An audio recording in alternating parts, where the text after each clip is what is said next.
Hi అండి, welcome to మన ఇంటి సాంప్రదాయం. టుడే వచ్చేసి చాలా సింపుల్గా టేస్టీగా టమాటా కర్రీ ఎలా ప్రిపేర్ చేసుకోవాలో చూద్దాం.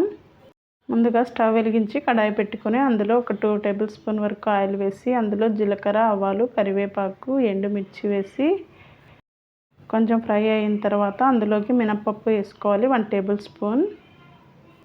చిన్నగా కట్ చేసి ఉంచుకున్న ఉల్లిపాయ ముక్కలు వేసి అందులో కొంచెం సాల్ట్, పసుపు వేసి ఫ్రై చేసుకోవాలి. ఈ ఆనియన్స్ అన్నీ బాగా ఫ్రై అయ్యే వరకు ఒక 2 మినిట్స్ వరకు మూత పెట్టేసి ఉంచుకుందాం. ఉల్లిపాయలన్నీ బాగా ఫ్రై అయిపోయాయి. ఇందులోకి చిన్నగా కట్ చేసి ఉంచుకున్న టమాటా ముక్కల్ని వేసేసుకుందాం. ఈ టమాటా ముక్కల్ని బాగా మెత్తగా ఉడికించుకోవాలి. అందుకోసం ఒక 5 మినిట్స్ వరకు మూత పెట్టేసి ఉంచుకుందాం. ఇప్పుడు ఇందులోకి మసాలా ప్రిపేర్ చేసుకుందాం. మిక్సీ జార్ తీసుకొని అందులోకి 1 టేబుల్ స్పూన్ ధనియాల పొడి, 4 వెల్లుల్లిపాయలు, 5 లవంగ మొగ్గలు, 1/2 కప్ వరకు ఎండు కొబ్బరి వేసుకొని కొంచెం వాటర్ వేసుకొని మెత్తని పేస్ట్ లాగా చేసి పక్కన ఉంచుకోవాలి.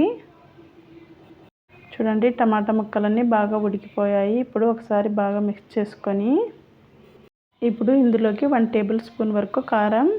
ఈ కారం చాలా స్పైసీగా ఉంది, అందుకు 1 టేబుల్ స్పూన్ వేసుకుంటున్నాను. మీరు టేస్ట్కి తగ్గట్టు వేసుకోండి.